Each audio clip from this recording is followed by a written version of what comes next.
Pacific സമുദ്രമേഖലയിൽ patrolling നടത്തുകയായിരുന്ന American നാവികസേനയുടെ യുദ്ധക്കപ്പൽ സാങ്കേതിക തകരാറിനെ തുടർന്ന് മണിക്കൂറുകളോളം നടുക്കടലിൽ നിശ്ചലമായി. ഗൈഡഡ് മിസൈൽ ഡിസ്ട്രോയറായ USS ഹിഗിൻസിനാണ് സാങ്കേതിക തടസ്സം നേരിട്ടത്. വൈദ്യുത സംവിധാനത്തിലുണ്ടായ തകരാർ മൂലം നിയന്ത്രണം നഷ്ടപ്പെട്ട് കടലിൽ കുടുങ്ങിയതാണെന്നാണ് വിശദീകരണം. കപ്പലിലെ ജീവനക്കാർക്ക് ആർക്കും പരിക്കേറ്റിട്ടില്ല. 1999 കമ്മീഷൻ ചെയ്ത കപ്പലിലെ വൈദ്യുതി ബന്ധം പുനഃസ്ഥാപിക്കുകയും ചെയ്തു. സംഭവത്തിൽ അന്വേഷണം നടന്നുവരികയാണ്. കപ്പലിന്റെ എഞ്ചിൻ പ്രവർത്തനവും വാർത്താവിനിമയ സംവിധാനങ്ങളും പൂർണ്ണമായും നിലച്ചതോടെ ഏകദേശം 300ഓളം വരുന്ന നാവികർ മണിക്കൂറുകളോളം സുരക്ഷാ ഭിത്തിയിലാണെന്ന് പ്രതിരോധ വൃത്തങ്ങൾ വെളിപ്പെടുത്തി. വൈദ്യുത സംവിധാനത്തിലുണ്ടായ തകരാറിനെ തുടർന്ന് കപ്പലിൽ പുകയും തീപ്പൊരിയും ഉണ്ടായി. കപ്പലിലുണ്ടായിരുന്ന ആർക്കും പരിക്കുകൾ സംഭവിച്ചിട്ടില്ല. എങ്കിലും മണിക്കൂറുകളോളം കപ്പലിന്റെ ചലനശേഷിയും റഡാർ സംവിധാനങ്ങളും പ്രവർത്തനരഹിതമായത് അതീവ ഗൌരവകരമായ സാഹചര്യമാണെന്നാണ് നാവികസേന വിദഗ്ധർ ചൂണ്ടിക്കാട്ടുന്നത്. റഡാറുകളും പ്രതിരോധ സംവിധാനങ്ങളും നിലച്ചതോടെ കപ്പൽ ശത്രുക്കളുടെ ആക്രമണമുണ്ടായാൽ പ്രതിരോധിക്കാൻ പോലും കഴിയാത്ത സാഹചര്യത്തിലായിരുന്നു. സംഭവത്തെക്കുറിച്ച് കൂടുതൽ അന്വേഷണം നടത്തിവരികയാണെന്ന് അമേരിക്കൻ നാവികസേന അറിയിച്ചു. ഇറാനെതിരെ ഏർപ്പെടുത്തിയ നാവിക ഉപരോധത്തിന്റെ ആദ്യ 48 മണിക്കൂറിൽ ഇറാനിയൻ തുറമുഖങ്ങളിൽ നിന്ന് പുറത്തുപോകാൻ ശ്രമിച്ച 10 കപ്പലുകളെ വിജയകരമായി തിരിച്ചയച്ചതായി US സൈന്യം കുറച്ച് ദിവസങ്ങൾക്ക് മുൻപ് അവകാശപ്പെട്ടിരുന്നു. ഇതുവരെ 10 കപ്പലുകളെ തിരിച്ചയച്ചിട്ടുണ്ട്. തിങ്കളാഴ്ച US ഉപരോധം ആരംഭിച്ചതിനു ശേഷം ഒരു കപ്പൽ പോലും ഇതിലൂടെ കടന്നുപോയിട്ടില്ല.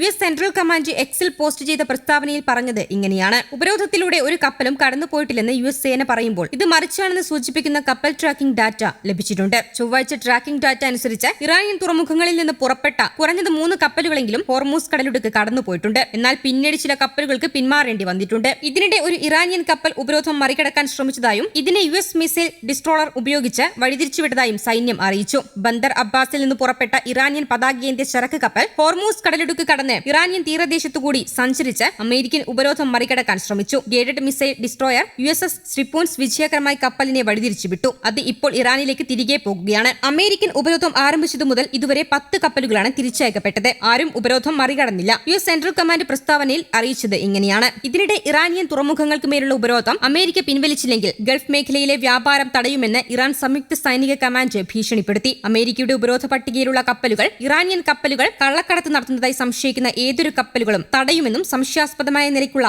ഏതൊരു കപ്പലും പരിശോധിക്കുമെന്നും US നാവികസേന അറിയിച്ചതായി വാൾസ്ട്രീറ്റ് ജേണൽ റിപ്പോർട്ട് ചെയ്തു. തിരച്ചിലിനും പിടിച്ചെടുക്കലിനുമുള്ള യുദ്ധാവകാശത്തിന് വിധേയമായിരിക്കുമെന്നും സേന അറിയിച്ചു. എണ്ണയ്ക്ക് പുറമെ ആയുധങ്ങൾ, ആയുധ സാമഗ്രികൾ, വെടിക്കോപ്പുകൾ, ആണവ സാമഗ്രികൾ, എണ്ണ ഉൽപ്പന്നങ്ങൾ, ഇരുമ്പ്, സ്റ്റീൽ, അലൂമിനിയം എന്നിവയും കള്ളക്കടത്ത് വസ്തുക്കളിൽ ഉൾപ്പെടും. ഇറാന്റെ യുദ്ധസമാനമായ സാമ്പത്തിക വ്യവസ്ഥയെ സഹായിക്കുന്നതിനാണ് എണ്ണ ഉൽപ്പന്നങ്ങളെ ഈ പട്ടികയിൽ ഉൾപ്പെടുത്തിയത്. ലോകത്തിന്റെ ഏതു ഭാഗത്താണെങ്കിലും ഇത്തരം കപ്പലുകളെ തടഞ്ഞു നിർത്താനും പരിശോധിക്കാനും പിടിച്ചെടുക്കാനും സാധിക്കുമെന്നും US naval force central command അറിയിച്ചു. അതിനിടെ അമേരിക്കയുടെ ഹോർമൂസ് നാവിക ഉപരോധം അന്താരാഷ്ട്ര നിയമങ്ങളുടെ നഗ്നമായ ലംഘനമെന്ന് റഷ്യ പ്രതികരിച്ചു. അമേരിക്കയും ഇറാനും സൈനിക മുന്നൊരുക്കങ്ങൾ തുടരുന്നതിനിടെ രണ്ടാം വട്ട ചർച്ചയ്ക്കുള്ള നീക്കം ശക്തമാക്കി മധ്യസ്ഥ രാജ്യങ്ങളും രംഗത്തെത്തി. ഇറാനിൽ നിന്ന് മടങ്ങിയെത്തുന്ന സൈനിക മേധാവി അസിം മുനീറിന്റെ നേതൃത്വത്തിലുള്ള പാക് സംഘം നാളെ അമേരിക്കയിലേക്കും പോകും. നാവിക ഉപരോധം തുടരുമെന്നും ഇറാന്റെ സൈനിക നീക്കങ്ങൾ നിരീക്ഷിച്ചു വരികയാണെന്നും അമേരിക്കൻ പ്രതിരോധ സെക്രട്ടറി പറഞ്ഞു. റഷ്യൻ എണ്ണ വാങ്ങുന്നതിൽ നിന്ന് ഇന്ത്യക്കുള്ള ഇളവ് നീട്ടില്ലെന്ന് അമേരിക്ക അറിയിച്ചു. News desk Kerala Kaumudi.